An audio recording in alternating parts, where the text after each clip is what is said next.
அனைவருக்கும் வணக்கம். Welcome Ambika Sundaramoorthy channel. நாம் இப்போ தமிழ்நாட்டின் மிகப்பெரிய கோவில்கள் ஒன்றை தான் நாம் பார்க்க போகிறோம். அதுதான் நம்ம தஞ்சை பெரிய கோயிலுங்க. இந்தியாவிலே தமிழ்நாடு மாநிலத்தில் தஞ்சாவூரில் உள்ள மிகப்பெரிய கோயில் இதுங்க. சோழர்கள் ஆட்சி காலத்தில் கட்டப்பட்டதுங்க. கட்டிடக்கலைக்கு, அதாவது சோழர்களுடைய கட்டிடக்கலைக்கும் தமிழர்களோட கட்டிடக்கலைக்கும் மிகப்பெரிய எடுத்துக்காட்டுங்க இது. இந்த தஞ்சை பெருவுடையார் கோவிலை தஞ்சை பெரிய கோயில் என்றும் கூறுவார்கள். சமஸ்கிருதத்தில் பிரகதீஸ்வரர் ஆலயம் என்றும் கூறுவாங்க. பெருவுடையார் கோயில் என்றும் அறியப்படுதுங்க. இது தஞ்சாவூரில் உள்ள சோழ நாட்டின் காவிரி ஆற்றங்கரையில் அமைந்துள்ளதுங்க. இந்த தலமானது சிவதலமாகுங்க. இந்த தலத்தில் திருவிசைப்பா பாடல் பெற்ற சிவன் கோயிலாகுங்க. இக்கோயில் உலக பாரம்பரிய சின்னத்தால் யுனெஸ்கோவால் அங்கீகரிக்கப்பட்டுள்ளதுங்க. இந்தியாவில் அமைந்துள்ள மிகப்பெரிய கோயிலில் இதுவும் ஒன்றுங்க. தமிழர்களின் சிறப்பான கட்டிடக்கலைக்கு சான்றாக, மிகப்பெரிய சான்றாக தஞ்சை பெரிய கோயில் இன்றும் விளங்குகிறது. 10ஆம் நூற்றாண்டில் பேரரசர் முதலாம் ராஜராஜ சோழனால் இக்கோயிலை கட்டுறதுக்கு ஆரம்பிக்கிறாங்க. அதாவது 1003லேருந்து 1004 வரைக்கும் ஆரம்ப பணிகள் தொடங்கியிருக்குங்க. கட்டுறதுக்கு ஆரம்ப பணிகள் இக்கோயிலை கட்டுறதுக்கு ஆரம்ப பணிகள் தொடங்கியிருக்குங்க. கட்டி முடிக்கப்பட்டது 1010ஆம் ஆண்டு இக்கோயிலானது கட்டி முடிக்கப்பட்டதுங்க. இந்த தஞ்சை பெரிய கோயில் 2010ஆம் ஆண்டோடு சுமார் 1000 வருடங்கள் கடந்து கம்பீரமாக நின்றிருக்கிறதுங்க. தமிழரின் பெருமைக்கு இதைவிட பெரிய சான்று எதுவுமே இருக்காதுங்க. அந்த அளவுக்கு தமிழர் பெருமைக்கும் கட்டிடக்கலைக்கும் சோழ மன்னர்கள் ஆட்சியோட வன்மைக்கும் நன்மைக்கும் அவ்வளோ அழகாக தெரியுங்க இந்த கோயில். 1987ஆம் ஆண்டு தான் யுனெஸ்கோ இது உலக பாரம்பரிய சின்னமாக அறிவிச்சதுங்க. இந்த சோழர்கள் நிறைய கோயிலை கட்டியிருக்காங்க. அதில் கங்கை கொண்ட சோழீஸ்வரர் கோயிலும் தாராசுரம் ஐராவதேஸ்வரர் கோயிலும் யுனெஸ்கோவில் உலக பாரம்பரிய சின்னமாக இடம்பெற்றுள்ளது. தஞ்சாவூர் அரண்மனை தேவஸ்தானுக்கு நிறைய கோயில் இருக்குங்க. அதாவது சுமார் 88 கோயில்கள் இருக்குங்க. அந்த 88 கோயில்களில் இந்த தஞ்சை பெருவுடையார் கோவிலும், அதாவது பிரகதீஸ்வரர் கோயிலும் ஒன்றுங்க. இக்கோயில் கட்டுமான பணிகள் முதலாம் ராஜராஜ சோழன் என்ன பண்ணால் தன்னுடைய 19வது ஆட்சி ஆண்டு காலத்தில் ஆரம்பிக்கிறாரு. சுமார் அவருடைய 25வது ஆட்சி ஆண்டு காலத்தில் முடிவடையுதுங்க. பாருங்கள், அவ்வளோ அழகாக இருக்குது பாருங்கள் அந்த சிலை அந்த காலத்தில்.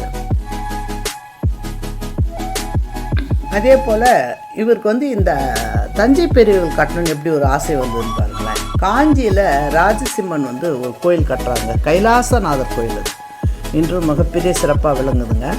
அந்த கோயிலை போய் ராஜராஜ சோழன் பார்க்குறாரு. பார்த்துட்டு நாமும் இந்த மாதிரி ஒரு பெரிய கோயில் தஞ்சையில் கட்டணும்னு அவருக்கு ஒரு ஆசை ஏற்பட்டு விருப்பப்பட்டு அதுக்கப்புறம் தஞ்சைக்கு இடத்தை தேர்ந்தெடுத்து இந்த காவிரி ஆற்றங்கரையில் இவ்வளோ பெரிய கோயிலை அவர் கட்டியிருக்காருங்க. அடிப்படை காஞ்சியில் கைலாசநாதரை பார்த்த பின்னு தான் ராஜராஜ சோழனுக்கு தஞ்சை பெரிய கோயில் கட்டணும்னு ஒரு ஐடியாவே தோன்றுச்சுங்க. இந்த கோயிலில் உள்ள நந்தியானது உலகிலேயே 2வது பெரிய நந்தி ஆகுங்க. இந்த கோயிலை சுற்றி 108 பரதநாட்டிய முத்திரைகளை காட்டும் விதமாக வெளிப்பிரகாரத்தில் செதுக்கப்பட்டுள்ளதுங்க. வெளிச்சுவற்றில் செதுக்கப்பட்டுள்ளது. இந்த முக்கியமான கட்டிடத்தோட நீளம் 150 அடி நீளம் இருக்குங்க. விமானம் எகிப்திய பிரமிடுகள் போல் கூராக இருக்குங்க. அந்த விமானம் அதாவது கோயிலுடைய கர்ப்பகிரகத்திலிருந்து, அதாவது இந்த கோபுரம் பாருங்கள், அந்த கர்ப்பகிரகம் உள்ள கருவறையிலேருந்து 190 அடி உயரம் இருக்குமாங்க. அது ஆக்சுவலாக இந்த கோயிலோட உயரம், கோபுரத்தோட உயரம் 160 அடிங்க. இப்போ நம்ம எல்லோரா குகை கோயில் நீங்கள் போயிருக்கீங்க. அது எல்லோரா குகை கோயில் ஒரு குகையை குடைஞ்சி கட்டப்பட்ட கோயில்.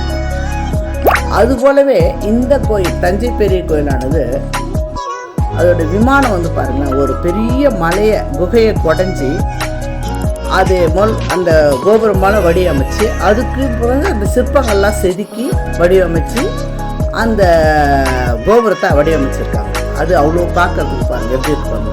எகிப்து பிரமிடு மேலே கூர்மையாக இருக்கு பாருங்க. தஞ்சை பெருவுடையார் கோயில் கட்டுமான பணி நடந்துக்கிட்டு இருக்கும்போது அங்குள்ள சிற்பிகளுக்கெல்லாம் என்ன பண்ணாங்க, ஒரு அம்மா வந்து அந்த அம்மா அவங்க வந்து இடையங்குளத்தை சேர்ந்த ஒரு மூதாட்டி. அந்த அம்மாவோட பேர் அழகி. அவங்களால சிவத்தொண்டு ஏதாவது செய்யணும் அப்படின்ற மனசில் உறுத்தி பாருங்க, இந்த நந்தி தான் 2வது பெரிய நந்தி, 3.7 அடி உயரம் கொண்டதுங்க. இந்த நந்தி உலகிலே 2வது பெரிய நந்திங்க. இது வந்து உயரம் 14 மீட்டர் நீளமும் 7 மீட்டர் அகலமும் 3 மீட்டர் அகலமும் கொண்டதுங்க. அந்த அம்மா என்ன பண்ணுறாங்க, தன் சிவத்தொண்டு செய்வதற்காக அங்கே வேலை செய்கிறாங்க இல்லையா, கட்டுமான பணி செய்த அத்தனை சிற்பிகளுக்கும் தினமும் தயிரும் மோரும் கொண்டு வந்து கொடுத்துட்டே இருந்திருக்காங்க. இதை அறிந்த அருண்மொழிவர்மன் என்ற ராஜா என்ன பண்ணுறாரு, இந்த அம்மாவுடைய சிவத்தொண்டு மிச்சி வயசானவங்க இந்த மாதிரி தினப்படி எடுத்துன்னு வந்து கொடுக்குறாங்களே, அவங்களுக்கு ஏதாவது செய்யணும்னு சொல்லிட்டு அவர் என்ன பண்ணியிருக்காருன்னா, ஒரு 80 டன் 80 டன் எடை கொண்ட கல்லில் அந்த அம்மாவுடைய பேர் அழகி என்று செதுக்கி அந்த ராஜகோபுரத்தின் மேல் உச்சியில் அந்த கல்லை பதிக்கிறாருங்க. அதுக்கு இடைச்சிக்கல் என்று பெயருங்க. அந்த இடைச்சிக்கல்லின் நிழல் தான் பாருங்க பிரகதீஸ்வரர் அமர்ந்திருக்காருங்க. அந்த அம்மாவுடைய கல் நிழல் தான் பிரகதீஸ்வரர் வந்து அமர்ந்திருக்காருங்க. இது வந்து எவ்வளோ பாக்கியம் பாருங்க. ஒரு சிவத்தொண்டு செய்தால் எந்த அளவுக்கு நாம் வந்து புகழடைகிறோம்ன்றதுக்கு இது மிகப்பெரிய உதாரணங்க. இந்த கோயிலை சுற்றி வந்து சண்டிகேஸ்வரர் இருக்காருங்க, அம்மன் இருக்காங்க, நடராஜர் இருக்காரு, வராகி இருக்காங்க, முருகர் இருக்காங்க, விநாயகர் இருக்காருங்க, மற்றும் கரூர் தேவர் என்ற ஒரு சித்தருக்கும் கோயில் இருக்குங்க.